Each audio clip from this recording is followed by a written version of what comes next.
Herkese merhaba. Yeşim Gökçe YouTube kanalına hepiniz hoş geldiniz. Bu videoda kaz ayağı desenli bir hırka yapacağız sizinle beraber. Aslında hırka diyorum ama üzerimize giydiğimiz zaman ceket gibi duruyor. Çok güzel duruyor. Onu söyleyebilirim ki zaten çok ünlü markaların bu deseni kullanarak da ceket yapıp çok pahalı sattıkları da oluyor ki bu senede bu kaz ayağı deseni moda. Televizyonlarda görmüşsünüzdür. Koltuklar var bu desenlerle ilgili, etekler, kabanlar, ceketler çok kullanıldı bu sene ki bu sene çok böyle renkli renkli baklava desenli, işte pitikareli hırkalar da çok meşhur. Ben de ilk olarak kaz ayağı desenli hırka yapmayı düşündüm. Çok da beğendim açıkçası. Böyle üstüne hem spor hem de klasik giysilerinizde rahatça kullanabilirsiniz bu hırkayı. Yapılışı çok basit. O zaman ne yapalım? Kaç tane ip kullandım onu söyleyeyim.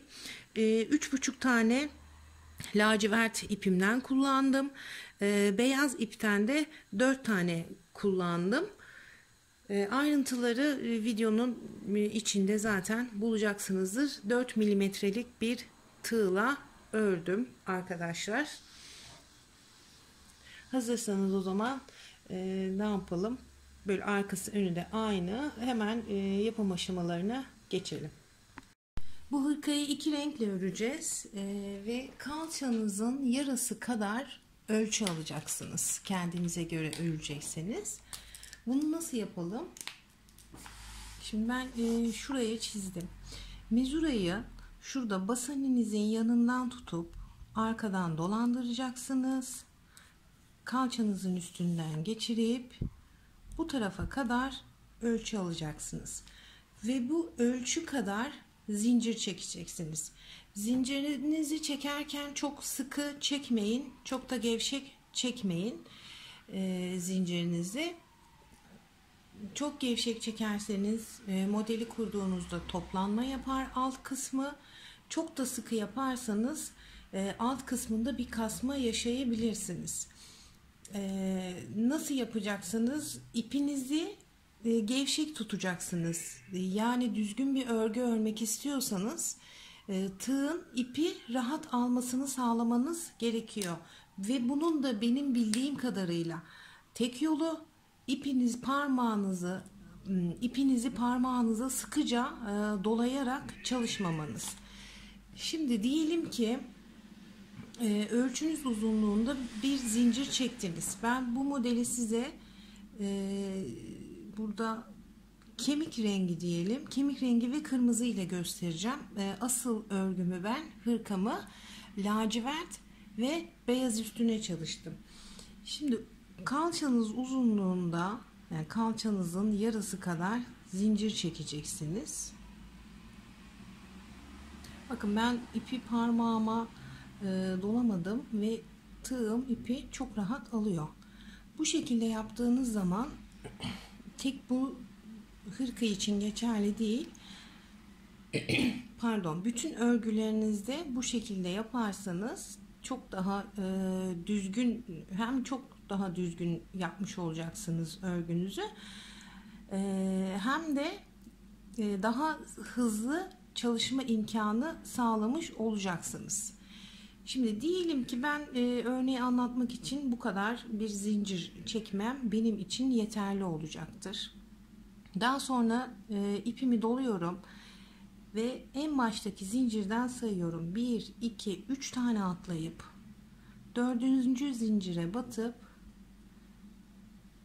ikili trabzan yapıyorum. İpimi doluyorum. Onun hemen yanındaki zincirden devam ederek bir tane ikili trabzan daha yaptım. Buradaki zincirimle birlikte 1, 2, 3. 3 tane ikili trabzanım olmuş oldu. Bu modelde her rengi 2 kere çalışacağız ve ipimizi koparmadan devam edeceğiz. Şimdi araya bir zincir çekiyorum. İpimi doluyorum ve bir tane zincir atlayıp hemen yanındaki zincirden devam ederek yan yana 3 tane trabzan yapıyorum.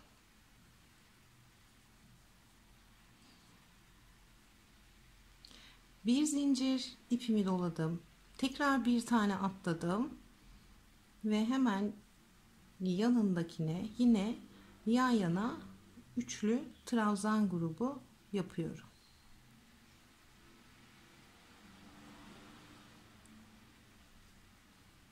Bir zincir, bir boşluk bırakıyorum, bir zincir atlıyorum, yanındakine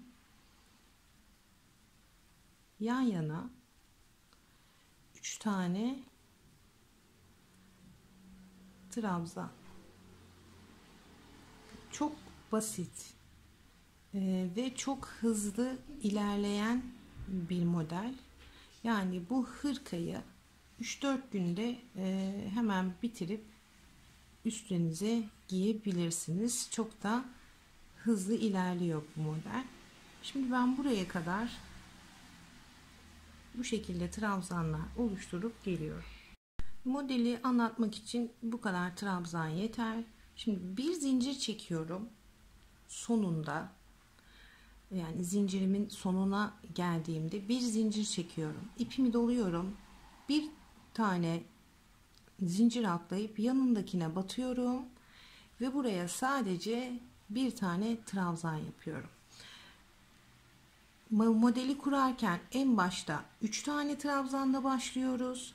Bitirirken bir boş üçlü trabzan grubunun arasına bir boşluk, bir zincirlik boşluk bırakıp sadece bir tane trabzan yapıyoruz. Bir zincirle döndüm. Her renkten 2 kere çalışacağız. Bu trabzanımızın üstüne de bir tane trabzan yapmamız gerekiyor. Ama ben 3 zincir çekip yaptığım zinciri trabzan olarak saymak istemediğim için, çünkü çok güçsüz duruyor kenarlarda. Bu yüzden ne yapıyorum? Buradaki trabzanın hemen üstüne bir sık iğne, sık iğnenin hemen içine de bir tane sık iğne yapıyorum ve burası daha güçlü bir trabzan görünümü almış oluyor. Şimdi bir zincir çektim, ipimi doladım, boşluğu atlıyorum. Şuradaki üçlü trabzan grubunun her birine birer tane ikili trabzan yapıyorum. Bir zincir, ipimi doladım, tekrar boşluğa atlıyorum ve buradaki üçlü trabzan grubunun üstüne birer tane trabzan yapıyorum. Bu şekilde bu tarafa kadar, sıranın sonuna kadar ilerliyoruz. İlerleyerek sona kadar geldim. Bakın burada da 3 tane trabzanım var. Buradaki zinciri de trabzan olarak saymıştık en başta. Bu zincirin tepesine de bir tane trabzan yapacağım ve bu başlangıç noktasını da 3 tane trabzanla bitirmiş olacağım. Burada bir renkten 2 kere her renkten 2 kere çalışacaktık biliyorsunuz. Şimdi bu renkten 2 sıra ördüğümüz için ben kırmızı rengime geçeceğim. Şimdi en köşedeki trabzanımı yaparken ipimi çektim. Sadece tığımdan 2 tane ilmek çıkartıyorum ve buradaki ilmekler beni bekliyor. Bu ipimi koparmıyorum çünkü bununla da devam edeceğim. Diğer ipimi alıyorum. Şöyle tığımdan geçiriyorum. Bunu da bunun üstünden atıyorum. Bir tane zincir çektim. Bu ipimi de şuradan hafifçe sıkıyorum. Döndüm geriye. Yine trabzanla başlayacağız. Tek trabzan yapacağız. Bu köşelerde nasıl yapıyorduk? Zincir çekerek yapmıyorduk trabzanı. 2 tane sık iğne üst üste yapıyoruz ve burasının da güçlü olmasını sağlamış oluyoruz. Bu sırada buradaki, yani şöyle gösterelim. Şu uzun trabzanların oluşması için yapacağız. Şimdi 2 tane sık iğne üst üste yaptım köşede. Bunu yapmak istemezseniz zincirle de burayı trabzan olarak sayabilirsiniz. Bir zincir çekiyorum, üstüne ipimi doluyorum, ortadaki trabzanı atladım, hemen yanına batıyorum, bir tane ikili trabzan, tığıma 2 kere doladım. Ne yapacağım bu sefer? Burada üst üste 2 tane pencerem vardı. Şuradaki zincirin altından geçiriyorum tığımı, ipimi buradan çekip buraya 1 2 3 üçlü trabzan, ipimi doluyorum, hemen yanındaki trabzanın tepesine batıyorum ve buraya da ikili trabzan yapıyorum. Şimdi bir zincir çektim, ipimi doladım, ortadaki trabzana atlıyorum, hemen buradaki trabzana batıyorum, buraya da ikili trabzan.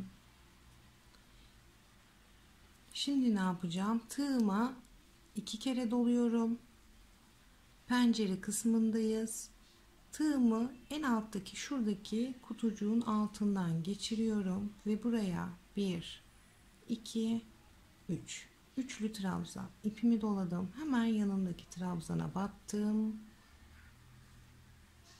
bir zincir çektim, ipimi doladım, ortadaki trabzana atlıyorum, hemen yanındakine batıyorum, bir ikili trabzan, tığıma 2 kere doladım.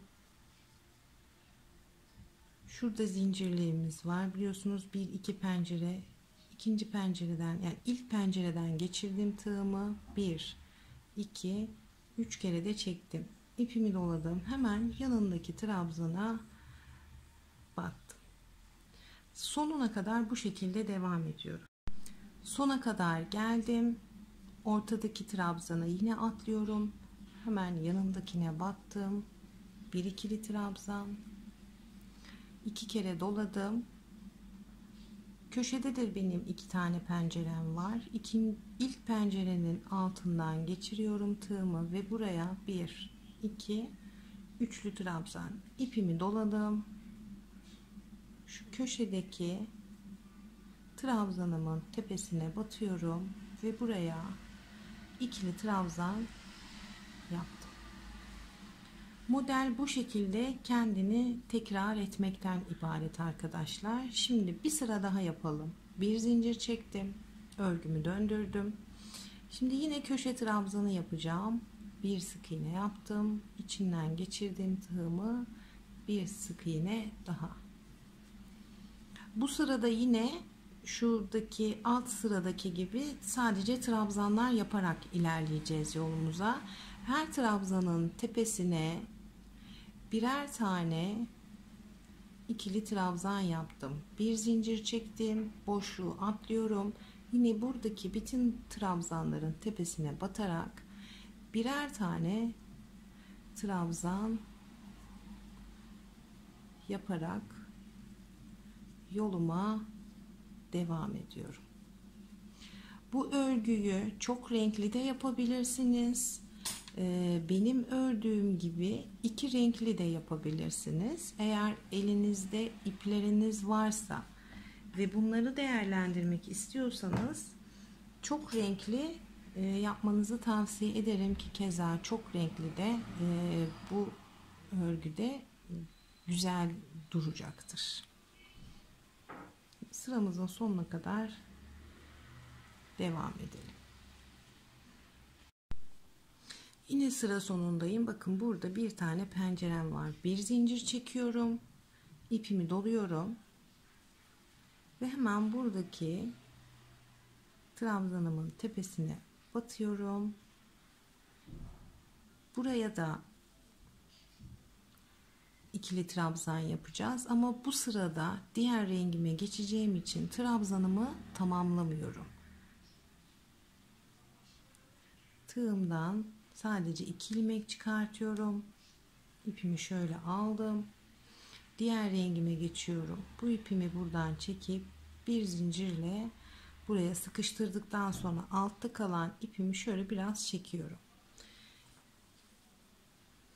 döndüm geriye, trabzanla başlayacağız yine ama ben köşe trabzanlarını sık iğne ile yaptığım için 2 tane sık iğne yine buraya üst üste yaptım ve şimdi şuradaki gibi kırmızı rengimin ilk sırasında yapmış olduğum işlemin aynısını yapacağım.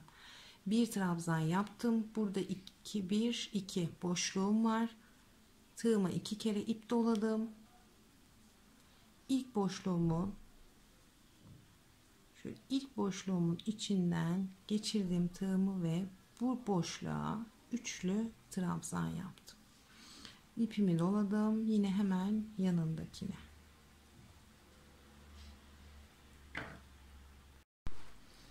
Devam edeceğim. 3 tane trabzan yaptım. Bir zincir, ipimi doluyorum yine. Buradaki yine ortadaki trabzanı atlayıp buradaki kutucuğun yanındaki trabzanın tepesine battım. Bir ikili trabzan. Tığıma 2 kere doladım. Ve şu en alttaki kutucuğun içinden tığımı geçirerek buraya üçlü trabzan yaptım. İpimi doladım. Hemen yanındakine battım. Ve bu şekilde örneğimi büyüterek yoluma devam ettim arkadaşlar. Kendini tekrar eden bir örnek bu. Her renkten 2 defa çalışılarak ilerliyor veya çok renkli de yapabilirsiniz dediğim gibi. Bu şekilde örgünüzü büyüteceksiniz. Çok hızlı ilerleyen bir model, en başında söylediğim gibi.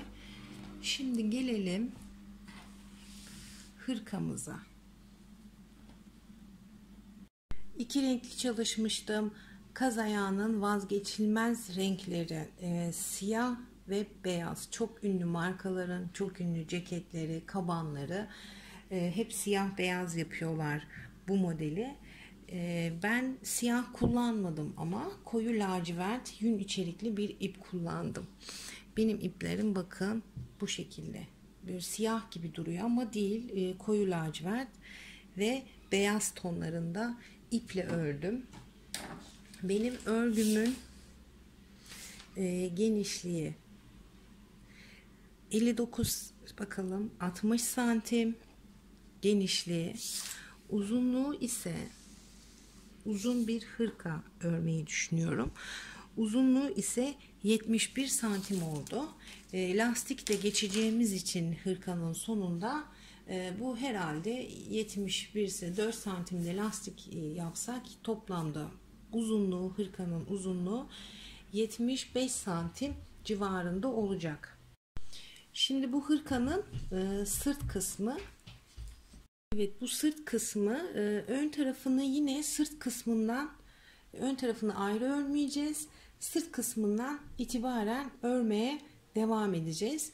Bunun için arka sırayı yani sırt kısmını 1 2 şöyle 3 parçaya eşit olarak böldüm. Bakın şuralara ip taktım. Şu kısım benim boyun bölgem olacak. Siz burayı daha dar yapabilirsiniz veya daha geniş yapabilirsiniz. Burası tamamen sizin isteğinize bağlı bir durum. Ön taraftaki parça içinse ben 1, 2, 3, 4, 5, 6, 7, 8, 9, 10, 11. 11 tane trabzan grubu ayırdım. 11 tane burada var. 11 trabzan grubu da burada var arkadaşlar. Santimini söylemek gerekiyor mu? Evet, gerekiyor. Çünkü sizin ipiniz daha ince olabilir, daha kalın olabilir. O yüzden bunun santimini de verelim. 23 santim bu tarafta ayırdım. Hırkanın ön bölümü için 23 santimde bu tarafta ayırdım. Boyun bölgesi içinse 13 santim pay bıraktım. Şimdi benim tığımı alalım. Şöyle iplerimizi de şuraya koyalım. Siz hırkanızı parçalara ayıracağınız zaman renginizin 2 tane, yani bir renkten 2 tane çalıştıktan sonra, 2 sıra yaptıktan sonra, bakın bu birinci sıra benim lacivert ipimler, bu da ikinci sıra. Yani bir renkten 2 sırayı tamamladıktan sonra ayırırsanız çok daha iyi olacaktır. Şimdi ne yapıyorum? Ben buradan geri döneceğim. Burada işaretli olduğum yere kadar örmeye devam edeceğim. Şöyle tutalım.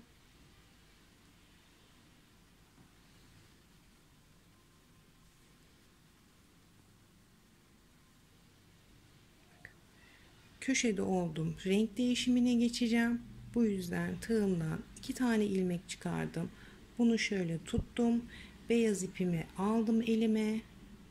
Buradan çektim ve üstüne bir zincir. Şimdi buradan şöyle geri döndüm.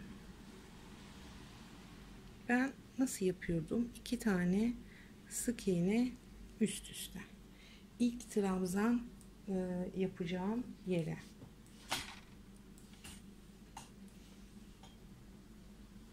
Burada modelimde hiçbir değişiklik yapmadan örmeye devam edeceğim. 2 tane doladım. Burada 2 pencerem var. Altından geçiriyorum. 1 2 3 ipimi doluyorum.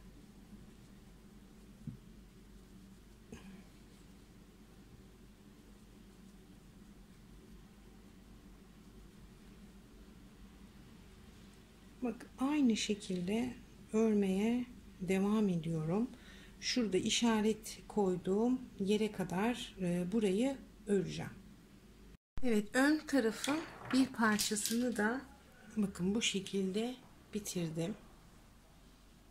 Şöyle katlıyorum. Şu tarafı şu şekilde yapmadan, bu boyun bölgesinin kıvrılmadan böyle katladım. Şöyle ilerletiyorum ve hırkamın iki ucu eşit. Bu şekilde bir parça ördüm. İpimi hiç koparmadan. Bu hırkamın bir tarafının ön parçası. Şimdi bunu buradan keselim. Bu taraflı işim bitti. Diğer tarafa geçeceğim. İplerim bu tarafta.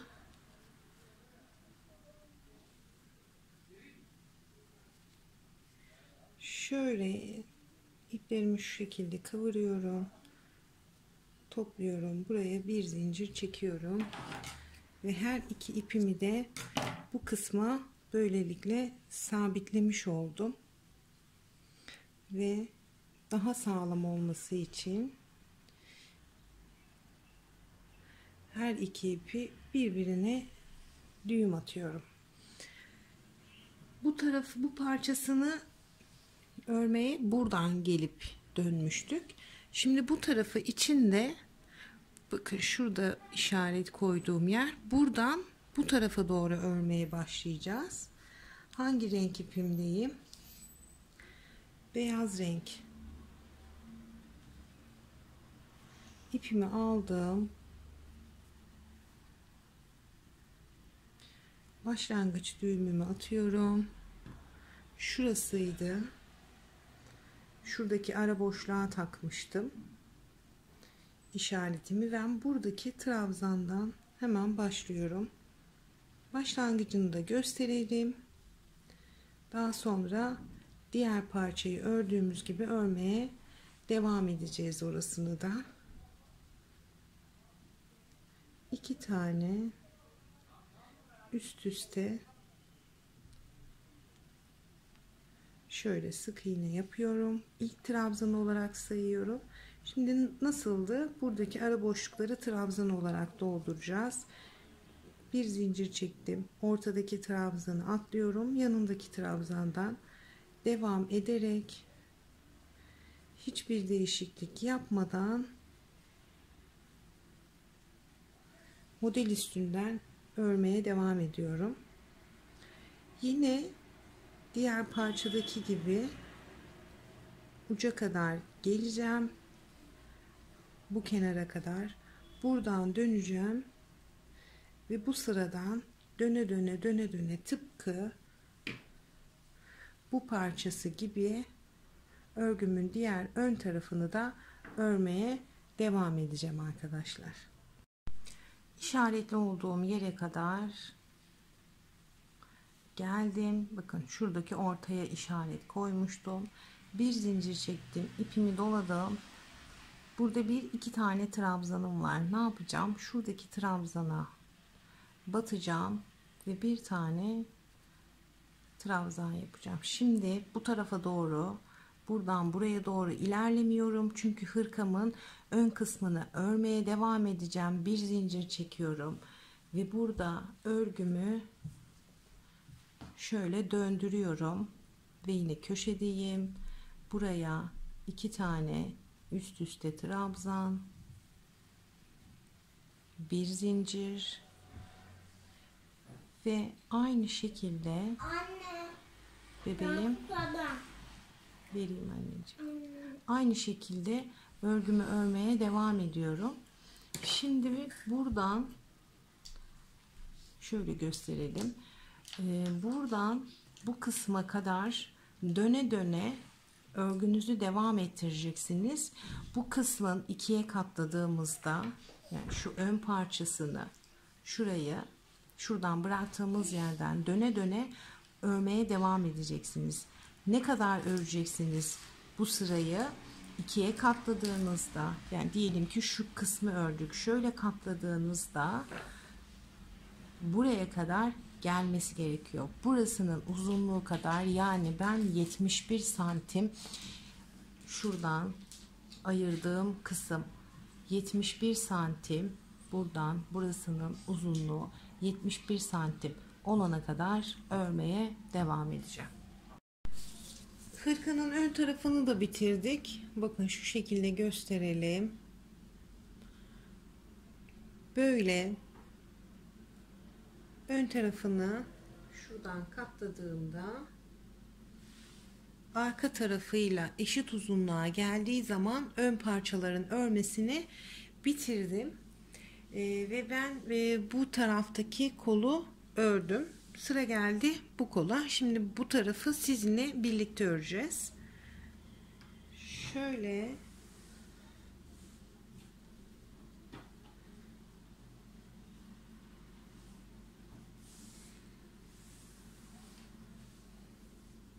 Şöyle göstereyim. Bakın bu kol tarafı.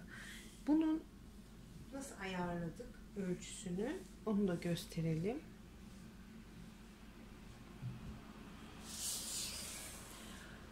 Koltuk altından başlayarak öreceğiz. Yani omuz kısmından buralara ilmek atarak, yani sık iğne yaparak kolu örmeye başlayacağız. Bunun için bizim ölçüye ihtiyacımız var. Kol genişliğinin ne kadar olmasını istiyorsanız, koltuk altı genişliğinin o kadar ölçü almanız gerekiyor buradan ve o ölçüye göre düz bir şekilde örmeniz gerekiyor.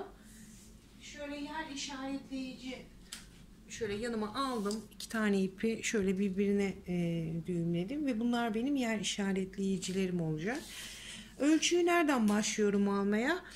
Bakın gördüğünüz gibi burası yaka kısmı. Şimdi şuradaki bu hizayı takip ediyorum ve bu hizanın ölçüsünü dikkate almıyorum. Buradan itibaren ölçmüyorum. Hemen altından başladım ölçü almaya. Bunu almıyorum. Şuradaki beyaz yerimden itibaren ölçü alıyorum. Ben 20 santim ayarladım kendime göre. 20 santimi bulunca hemen buraya bir tane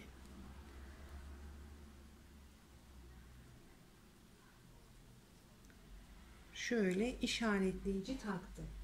Şimdi bunun aynısını bu taraf için de yapacağız. Yine şuradan itibaren şu kısmı almıyorum. Yakasını, yakada bıraktığım payı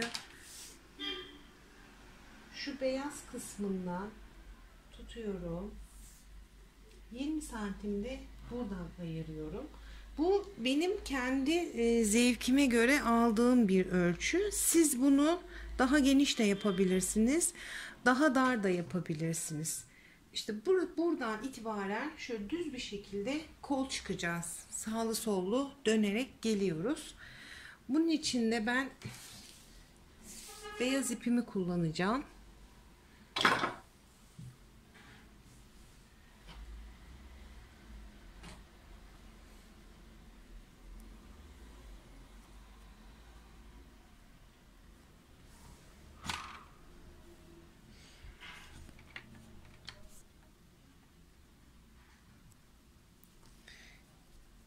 Şöyle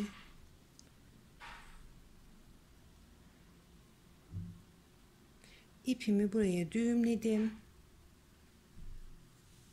İşimi aldım elime. Tığımı bakın, burada uzun boşluklar var. Şöyle trabzan boşlukları. Oralara yapacağız sık iğneleri. İşaret koyduğum ilk boşluktan tığımı geçiriyorum. Bir zincirle buraya sabitliyorum ve başlıyorum sık iğnelerimi yapmaya. Şimdi 3 trabzan nasıldı bizim modelimiz? 3 trabzan bir boşluk, 3 trabzan bir boşluk şeklinde biz modeli kurduk. Şimdi burada da 1 2 kasmayacak şekilde sayıyorum. 3 sık iğne yaptım. Şöyle yapacağız. 1 2 3 1 1 2 3 1 şeklinde sayacağız. Yani şuradan gösterelim. Şöyle 1 2 3 şöyle oldu. Şöyle yapalım. 1 2 3 trabzan, bir boşluk. 1 2 3 trabzan, bir boşluk. 1 2 3 1 1 2 3 1. Bu şekilde sık iğnelerinizi yaparak giderseniz karışıklık yaşamazsınız. Yani modelin sık iğne sayısı tam gelir. Şimdi ne yaptım ben? 1 2 3 yaptım. Bir sık iğne yaptım. Bu sık iğneleri nereye yapıyorum? Şuradaki trabzan boşluklarına yapıyorum. Şuradaki boşluklara ve kasmayacak şekilde kimisine 2 batıyorum, kimisine 3 batıyorum. Çünkü benim beyaz ipim lacivert ipimden daha ince olduğu için ben bu şekilde ayarladım. Siz de burada kasma ve gevşeme yaşamadan kendiniz o şekilde ayarlayabilirsiniz. Kimine 3, kimine 2 batarak ilerleyebilirsiniz. Şimdi ne yaptım? 1 2 3 yaptım. 1 battım. Şimdi 1 2 3 1 1 2 3 1 1 2 3 1. Bu şekilde buradaki işaretli geldiğim noktaya kadar sayarak ilerliyorum. 1 2 3 1 1 2 3 1 yaparak ilerliyorum. Buradaki işaret koyduğum sonuna da 1 getirmeye çalışıyorum.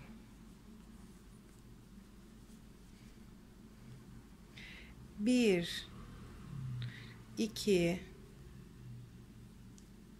3 1, yani bir trabzan, 2 trabzan, 3 trabzan, bir boşluk, 1 trabzan, 2 trabzan, 3 trabzan, bir boşluk şeklinde böyle yaparak geliyorum. Düğüm attığım yerde bir boşluk, en son bitirirken bir boşluk yapıyorum ve hemen geliyorum. İlk kolu yaparken dediğim şekilde sayarak giderseniz daha iyi olur. Daha sonra ikinci kola geçtiğinizde orada bu şekilde yapmayın. Kaç tane sık iğne yaptığınızı burada sayarsınız. Karşılık gelen kola da, yani bu taraftaki koluna da aynı sayıda sık iğne yaparsanız daha garanti olur. Şimdi sık iğnelerimi yaptım. Ben burada ipimin rengini değiştiriyorum. Lacivert ipime geçiş yapacağım.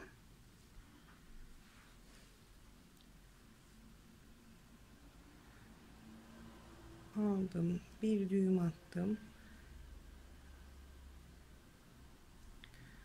örgümü çevirdim. Şimdi en baştaki yaptığımız gibi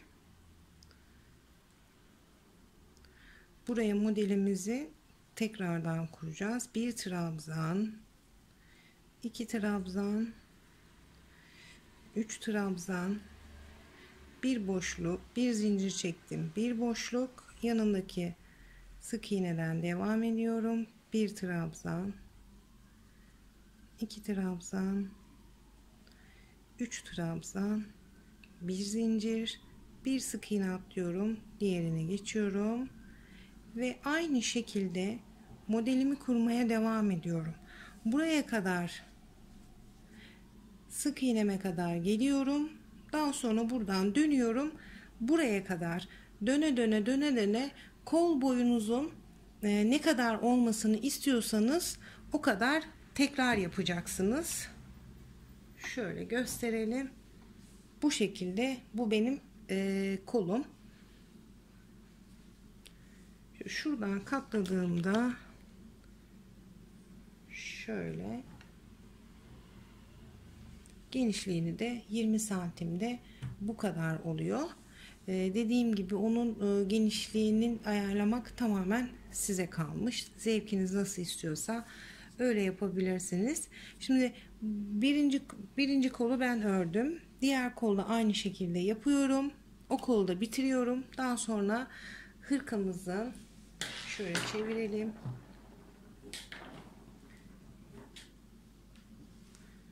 Şöyle üst üste koyacağız. Kollar da bittikten sonra buradan başlayacağız, etek ucundan. Buradan geleceğiz. Buraya kadar iğne ile 50 kişi yapacağız. Daha sonra yakasına, etek ucuna ve kollarına lastik yapıp hırkamızı bitireceğiz. Şimdi ben diğer kolu da örüp hemen geliyorum. Hırkanın kollarını ördüm ve şuradan başlayarak şöyle gösterelim. Şurada etek ucundan başlayarak şöyle birbirine birleştirerek yandan böyle geldim, iğneyle diktim. Şimdi kolların lastiğini yapmaya başlayalım. Ben bir tane lastiği yaptım. Aslında ben bunu daha kalın, bu lastiği daha kalın yapacaktım kol için. Ama ipim yeter mi yetmez mi, daha önlere de yapacağımız için, ön ve etek uçlarını da yapacağımız için ipim yeter mi yetmez mi bir kararsız kaldım. O yüzden 4 sıra ördüm. Ama ipim yeterse ben buna bir 3 sıra daha eklemeyi düşünüyorum. Kolun lastiğine. Eğer sizde öyle bir sorununuz olmazsa bu hırkayı yaparken, hani ipim yeter mi yetmez mi diye, kol lastiğini daha geniş, daha mesela bu 4 sıra ya, bunu bir şöyle 6 sıra veya 8 sıraya tamamlarsanız çok daha güzel duracaktır modelde. Şimdi gelelim buradaki kolu beraber yapmaya. Normal tığ işi lastik yapacağız. Şöyle taktım. İşimi şöyle elime aldım. İpimi doluyorum tığıma bir kere ve buraya direkt herhangi bir yerinden başlayabilirsiniz. Ben buradan başladım. Dikiş yerine de yapacağız çünkü trabzan. Bir tane trabzanın tepesinden batıyorum ve buraya bir tane trabzan yapıyorum. Daha sonra bütün trabzanların tepesine takip ediyorum. Biliyorsunuz 3 tane yan yana trabzan şeklinde ilerliyordu işimiz. Şimdi burası dikiş yerim. Dikiş yerimin şöyle ortasına da bir tane yapıyorum. Ve modelde burada 3 trabzan yan yana ve bir boşluk şeklinde vardı. Şimdi biz lastiğimizi yaparken buradaki boşlukları trabzan yapmıyoruz. Boşlukları atlayacağız. Sadece trabzanların tepesine trabzan yapacağız. kol ucunu biraz sıktırmış olacağız bu şekilde. Sadece şöyle trabzanların başına trabzan yaparak ilerliyorum. Boşluğum var. Boşluğu atlıyorum ve buradaki trabzandan devam ediyorum. Trabzanlarımı yapmaya. Boşluklara yapmayacağım. Şöyle. Evet. Bu şekilde buraya kadar, şu kısma kadar dönüp geliyorum.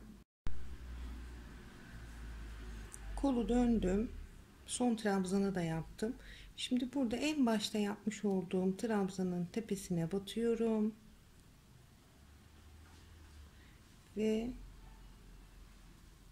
buradan ipimi çekerek buraya bir tane kaydırma yapıyorum. 2 zincirle yükseldim. İpimi doladım. Hemen burada şöyle açalım. İlk trabzanım var. Bu trabzanımı şöyle önden alıyorum. Tığımı trabzanın arkasından dolandırıyorum. Şu şekilde. Arkasından dolandırdım. Bir trabzan, ipimi doladım. Şimdi bu sefer tığımı trabzanın önünden dolandırıyorum. Buradan alıyorum. Bu şekilde yapıyorum. Bir önden, bir arkadan, bir önden, bir arkadan trabzan yaparak kolu bu şekilde dönüyorum. Şimdi sona kadar yaklaştım. Bir ön, bir arka trabzan yaparak buradaki kol yuvasını döndüm. Şimdi tekrar buradan birleştirmeyi göstereceğim. Şimdi bir ön, bir arka, bir ön, bir arka, bir ön yaptım. İki tane trabzanım kaldı. Şimdi ama benim buradaki ilk sıram neydi? Ön. Buraya arka gelmesi gerekiyor. Şimdi ben burada bir ön yaptım. Bir trabzanı alıp şöyle bir arka yaparsam, ikinci trabzana da bir ön yaparsam ne olmuş olur? Burada benim iki tane ön trabzanım olur. O yüzden güzel durmaz. Şimdi ne yapmam gerekiyor burada? Muhtemelen sizde de böyle olacaktır. İki tane kaldığı için ben ön yaptım. Burası benim ön trabzanım. Siz şimdi bu lacivert tipten çok net gözükmüyor ama anlatıyorum, anlaşılır olacaktır. Örmeye başladığınızda daha net anlayacaksınızdır. Şimdi bir ön yaptım. İki tane trabzanım kaldı. Ben bunu ipimi doluyorum ve bu sefer iki tane trabzanı birden alıyorum. Ve bir arka yapıyorum. Burada da zaten bir önüm vardı ve ikinci sırada ilk yaptığım trabzanın tepesinden batıyorum. Zincire değil, 2 zincirle yükselmiştim bir üst sıraya. Zincirin tepesine değil, hemen zincirin, bakın şöyle göstereyim. Şöyle gösterelim. Şurada benim zincirim, trabzanım bu. Zincirin tepesine değil, hemen trabzanın tepesine batıyorum ve kaydırıyorum. 2 zincirle yine yükseliyorum. Bu zinciri hiçbir zaman trabzandan saymıyorum. Sadece yükselmek için çektim bunu. İpimi doluyorum ve ne yapacağız şimdi? Ön. Öndeyim ben. Bir ön, bir arka, bir ön, bir arka, bir ön, bir arka şeklinde sıra sonuna kadar devam edeceğiz. Ben bu kolda 4 sıra ördüm lastiği. O yüzden bunu da ben 4 sıra öreceğim. 4 sıra burayı tamamlayalım. Yaptığım gibi bu sefer trabzan sayılarınız eşit gelecektir. Yani şurada yaptığımız gibi ikisini bir almanıza gerek yok. Tek tek almanız da kafidir. O yüzden bunu da 4 sıra örüp daha sonradan etek kısmından hırkanın ön tarafına doğru lastik geçmeye başlayalım. Kollarını bitirdik. Sıra geldi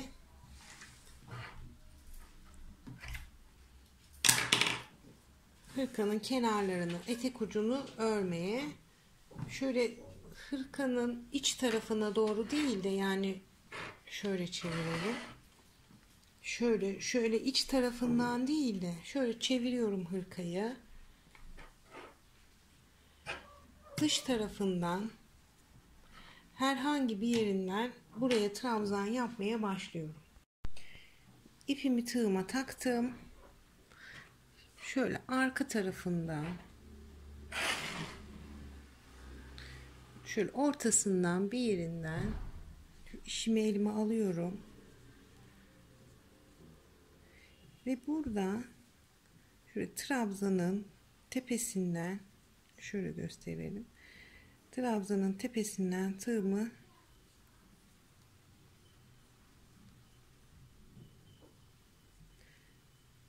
geçirdim. İlmeğimi buradan çektim. 1 2 3. Direkt trabzan da yapabilirsiniz. Şimdi ben böyle başlamışken bir daha tığımı çıkarmayayım. Burada nasıl yapacağız ilk sıra trabzanları? Evet, lastik mantığı aynı gidecek. Ama bu sefer buradaki boşlukları atlamayacağız ki eteklerinde hırkanın toplanma yaşamayalım. Bu yüzden buradaki trabzan boşluklarını da yani zincir boşluklarına da birer tane trabzan yaparak yolumuza devam edeceğiz. Şimdi ben bütün trabzanların tepesine birer trabzan, şu ara boşluğa bir trabzan, çünkü orada bir zincir boşluğumuz vardı. O yüzden etekte toplanma yaşamamak için o bir zincirlik ara boşluğuna da benim trabzan yapmam gerekiyor. Yoksa koldaki gibi toplanma yaşarız. Ama biz kolun toplanmasını, eteğin toplanmamasını istiyoruz. Evet, şimdi bu şekilde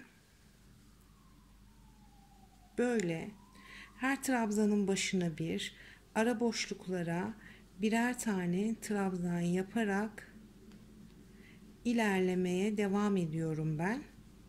Sizinle nerede buluşacağım, hangi noktada, onu da göstereyim. Şöyle eteğin beden kısmına yükselen tarafında, şurada eteğin sonunda, bu tarafa geçerken burada sizinle buluşacağız. Şimdi ben bütün bu sıraya birer sıra trabzan geçerek buraya kadar geliyorum. Trabzanlarımı yaparak şöyle etek ucuna kadar geldim. Buradaki dik trabzanın tepesine de bir tane yaptım. Ve burada benim bir dönüş yerine ihtiyacım olacak. Bu şekilde dönüş yapmam için, eteğin kasmaması için. O yüzden ne yapacağım? Bir zincir çekiyorum, ipimi doluyorum. Yine aynı noktaya geliyorum ve buraya bir tane daha trabzan yapıyorum. Şimdi rahatça dönebilirim. İpimi doladım. Bu sefer şuradaki, şunları da alalım. Şuradan saklayarak buraya da bir tane yapıyorum.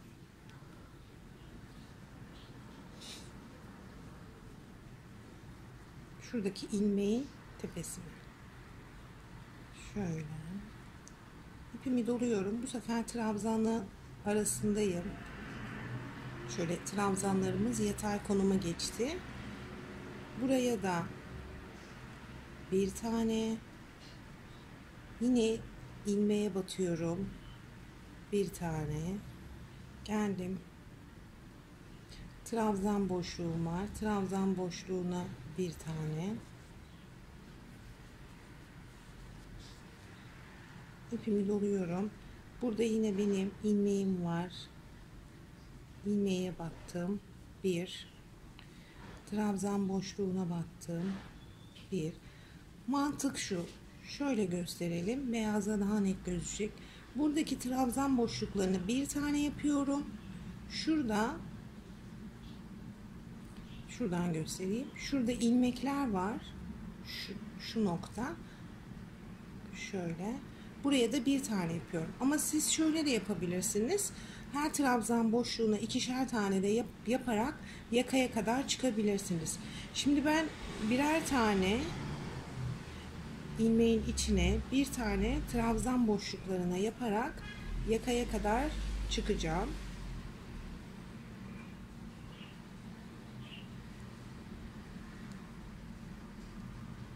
Bu şekilde yaparak yakaya kadar çıkacağım. Yakada biliyorsunuz şurada buraları tıpkı koldaki gibi yapacağız. Her trabzanın tepesine birer tane, buradaki ara boşluklarına bir tane yaparak geçeceğiz. Çünkü bu yakanın daralmasını istemiyorum. O yüzden yakaya kadar bu şekilde şuradan trabzan boşluğuna bir, şurada ilmekler var, ilmeğin içine bir, trabzan boşluğuna bir yaparak ilerleyeceğim. Yakaya geldiğimde her trabzanın tepesine birer tane yapacağım. Şurada ara boşluğa geldiğimde ara boşluğa da bir tane trabzan yaparak bu yakayı dönüp gelip bu etek ucuna kadar geleceğim. Burada yine şu trabzana bir tane yaptıktan sonra bir zincir çekip yine aynı noktaya batacağım. Çünkü benim burada bir dönüş yerine ihtiyacım olacak. Daha sonra yine ilmeğimi attığım yere kadar, buraya kadar bütün trabzanlarımı yaparak geleceğim. Evet, başlangıç noktama kadar trabzanlarımı yaparak ilerledim. Burada sırayı kapatacağım. En başta yapmış olduğum trabzanın tepesinden tığımı geçirip kaydırma yapıyorum. 2 zincirle yükseldim. Bu zinciri trabzandan saymayacağım. Çünkü bu benim dönüş zincirim olacak. İpimi doluyorum. Ve hemen bu zincirin en altındaki trabzandan tığımı geçirip buraya bir tane ön trabzan, hemen yanındakine de bir tane arka trabzan, bir ön, bir arka, bir ön, bir arka şeklinde arkadaşlar devam edeceğim.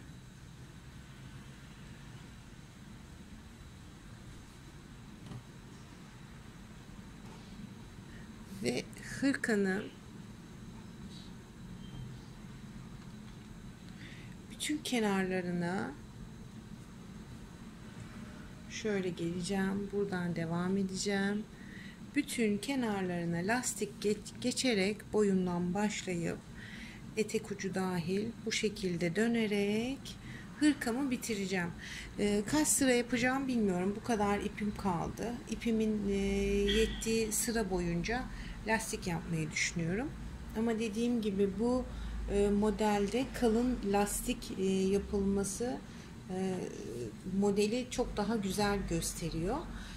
Benim sadece bu kadar ipim kaldığı için ben tekrar sayısını az yapacağım. Yaklaşık bir sıra daha geçerim sanırım. Ondan sonra yani bir sıra bir ön bir arka trabzan yaparım. Ondan sonra ipim 3. sıraya yetmez diye düşünüyorum.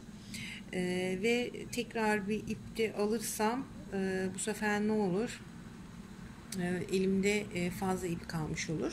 Ama sizin elinizde böyle varsa ipiniz, yeni almak durumunda kalmayacaksanız benim gibi, o yüzden bu kenar lastiklerini kalın bir 5 santim kadar örün ki hırkanız çok daha güzel gözüksün. Şimdi ipimin yettiği kadar şöyle bir döneyim ben lastik. Ondan sonra hırkanın son halini, bitmiş haliyle birlikte karşınıza geleyim. Evet, hırkam bitti. Çok da güzel oldu. Böyle yumuşacık oldu. hem yün hem de akrilik içerikli bir iple kullandığım için böyle sıcacık tuttu beni. Farklı böyle bir ceket havası verdi açıkçası. Üstümde hırkadan ziyade böyle bir giydiğim zaman ceket gibi durdu. Harika bir model zaten, kaz ayağı modeli. Evet, son hali de bu arkadaşlar. Dediğim gibi benim ipim yetmedi bu lastiklerini kalın yapmaya. Siz yapacağınız zaman daha kalın lastik, yani buraya 5 santim, buraya da 5, etek ucuna da 5 santim lastik örerseniz çok daha güzel, çok daha şık duracaktır. Keza kollarını da aynı şekilde ve buralara peki ne diyordum? Evet, ceket gibi oldu diyordum ve buradaki lastik sıralarını daha fazla örmenizi tavsiye ediyordum. Aynı zamanda buralara lastik, buralara da düğme takıp kullanırsanız da çok daha şık bir görüntüsü olacaktır. Ben yeni ip almak istemedim çünkü yeni ip alsam bir tane ip fazla kalacaktı, artacaktı bende. O yüzden artmasını istemedim çünkü ben yarım ip vardı, onu kullandım. Ama siz yeni ip alacaksanız da fazla alıp lastiğini lütfen daha tekrar sırasını çoğaltarak örün diyorum. Evet, kaç tane ip kullandım? 4 tane, yani 4 de değil, 3,5 tane lacivert ip kullandım. Beyaz ipten de 4 tane ip kullandım arkadaşlar toplamda. Ama şu lacivert ipimde 4 tane olsaydı bu lastiğini daha kalın yapacaktım. Yarım vardı bende, yarımını kullandım. Evet, bu kadar. Siz de eğer denerseniz bu hırkayı örmeyi, takıldığınız soruları olursa bana yorumlardan ulaşabilirsiniz. Aynı zamanda Instagram adresimden de bana ulaşırsanız size yardımcı olmaya çalışırım. Örecek arkadaşlara şimdiden kolay gelsin. Lütfen kanalıma abone olmayı, beğen tuşuna basmayı ve güzel yorumlarınızı eksik etmeyin diyorum. Hoşça kalın.